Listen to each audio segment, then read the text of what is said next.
Roberto Oliva, ho 21 anni e pratico kickboxing da professionista. Ho vinto il titolo intercontinentale ISCA in Giappone a Tokyo contro l'avversario di casa a soli 19 anni. Questo sport a me mi ha cambiato la vita perché mi ha dato un obiettivo, ed anche nel modo di relazionarmi tutti i giorni, perché prima ero una persona insicura, ora invece mi sento sicuro di me. La prima cosa che si insegna in palestra quando si viene è il rispetto, è proprio la base, la cosa di non mollare mai, e un'altra cosa che pochi hanno è la costanza. Lo sport ti aiuta a rimanere calmo perché tu hai molto più autocontrollo, ti impari proprio a gestire queste cose, come l'ansia e tutto quanto. A me, nella mia carriera sportiva, mi hanno supportato principalmente mia madre e i miei maestri che mi sono stati appresso da 9 anni, però soprattutto i miei nonni, che sono sempre stati i miei primi fan. Al contrario di come si pensa, che dicono oddio il mio nipote va a fare uno sport violento, si fa male, loro invece sono sempre stati, mia nonna è sempre stata là sotto perché mio nonno già non ci stava più. Mio padre e mia madre si sono divorziati quando io ero piccolo e ci sono andato fino ai 4 anni. Più che altro io ci andavo per fare compagnia a mia sorella, che ha 4 anni di più e i momenti col padre li voleva. E quindi i weekend andavamo lì, io contro voglia. Infatti poi a 4 anni che lui poi se n'è andato, io non ci ho avuto più rapporti, è finita così. Quando ci ho ripreso i rapporti, che avevo 16 anni, e dopo un mese è morto. Mio nonno è stato sempre la mia figura di riferimento, quindi pure alla festa del papà tutte le cose ci hanno legato.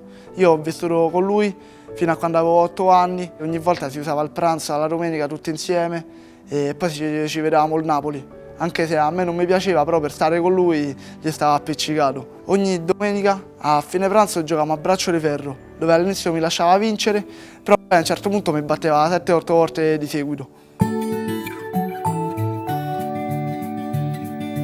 Qua siamo al centro di Roma, al Giannicolo, dove si vede tutta Roma che ha una vista mozzafiato. Queste statue qui appartengono al Risorgimento e sono i caduti in battaglia.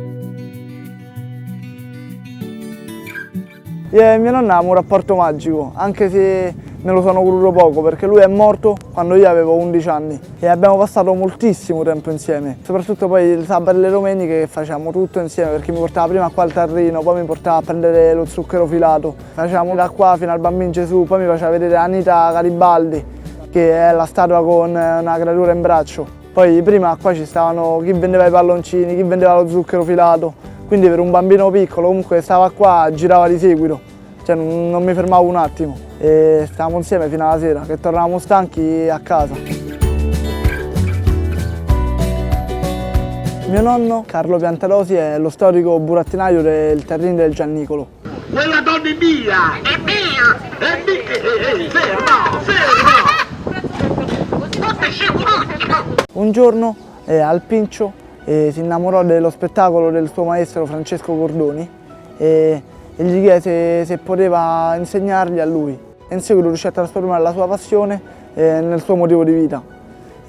Lui, infatti, mio nonno, instaurò questa tradizione romana che sta qui da 60 anni al Giannicolo. Mio nonno, quando ha iniziato, erano altri tempi e non aveva la licenza per stare qua al Giannicolo. E quindi aveva fatto una baracca molto più leggera per non avere problemi con le guardie, così prendeva, era molto leggera, la prendeva, la portava via in ogni evenienza. E poi anche perché da giovane faceva molti spettacoli per tutta Italia, prendeva, viaggiava di continuo, quindi serviva una cosa che era facile da trasportare con burattini leggeri. Io ho fatto lo spettacolo per 2 anni dopo la morte sempre di mio nonno, perché quando mio nonno è morto mia madre per un po' l'ha sostituito, però mia madre, avendo dei problemi fisici, che si è pure operata all'anca, cioè mio nonno non poteva stare senza venire qui, quindi ho deciso di renderla orgogliosa e di farlo io. Quindi venivo qui 2 volte a settimana, il sabato e la domenica, come è sempre stato, e per lei era la più grande soddisfazione della sua vita, vedermi a me là dentro, cioè tutti i giorni me lo diceva con gli occhi lucidi. Per me mettere le mani nel burattino è un'emozione unica, perché è una cosa che mi fa risentire più vicino a mio nonno il più possibile, perché è popolazione che lui faceva tutti i giorni e ha fatto per 60 anni. No, le mani quando stai qua si muovono da sole proprio, è una cosa automatica, diventano come automatismi. Sto qua da quando ero bambino, quindi appena sento la musica le mani vanno da sole. Vogliamo rovinarci? Oh, io te lo dico sto però! Sentire la voce di mio nonno è un'emozione assurda.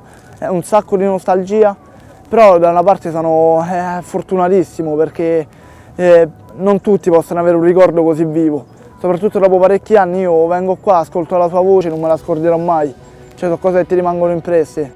Io ho smesso di farlo appena è morta mia nonna, perché per me questo posto erano troppi ricordi, io comunque vivevo per lei. Adesso il terreno è affittato a 2 ragazzi che ricordano proprio mia nonna e mia nonna, perché hanno 20 anni e ci mettono la stessa passione che avevano loro.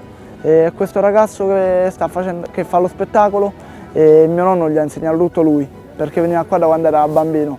Spero che mia nonna e mia nonna siano contenti di questa scelta.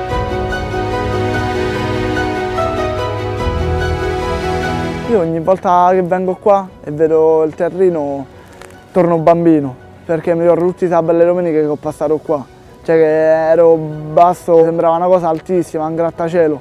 Invece mo la vedo e rimane uguale, è rimasta un grattacielo comunque.